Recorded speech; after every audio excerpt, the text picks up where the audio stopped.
in a civilized society.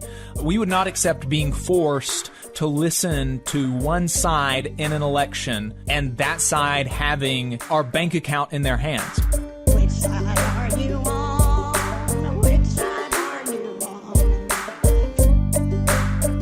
So the NLRB General Counsel Jennifer Abruzzo has issued a memo requesting that the board find captive audience meetings illegal, as the NLRA offers. That's huge. Yeah, huge. But, and the reasoning for this is that the NLRA offers workers the right to engage or not to engage in a union campaign. Thus, captive audience meetings constitute coercive participation in an anti-union campaign and should be illegal under the National Labor Relations Act.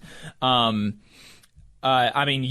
said it. If this goes through, it would be huge. Absolutely. Because, when I was down there, I took off work for a week to make house visits with RWDSU in Bessemer during the campaign. And, a lot. I mean, you could just tell how many captive audience meetings these people had been through because all of the questions that they were asking me was just stock anti-union propaganda. I mean, no originality to it, no, it was stock anti-union propaganda. And the, workers should not be made to listen to it.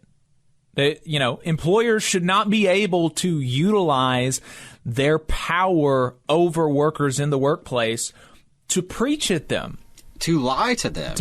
Explicitly lie. Yeah. People would be absolutely up in arms if, and rightfully so, if Democrats had the ability to force people into an auditorium to listen to their drivel at the cost of their livelihoods, right? We wouldn't accept that in a civilized society. We would not accept that we would not accept being forced to listen to one side in an election and that side having our bank account in their hands. We wouldn't accept that. Right. That's what we criticize other countries for doing all the time. Right. You name the country, if they've ever been considered a bad guy by the State Department and the mainstream media, that's one of the things they throw at them, is that, their elections are unfair, their thumb is on the scale, it's not free, they don't actually have a fair opportunity to choose their leaders. And if we conducted political elections the way we conduct union elections, as you said, it would be completely unacceptable. Our elections are bad enough as it is, but the union elections and what the bosses can get away with is obscene. And this is, there's going to be people say, free speech, free speech, free speech. I should be able to do whatever I want. This isn't saying that the boss can't lie to their workers, that they can't misrepresent the truth to their workers, that they can't tell their side. They still will. They still will, and they still can. It's just saying that you should not be able to tie your workers to a chair and force them at threat of termination and therefore at threat of starvation, of homelessness, of death.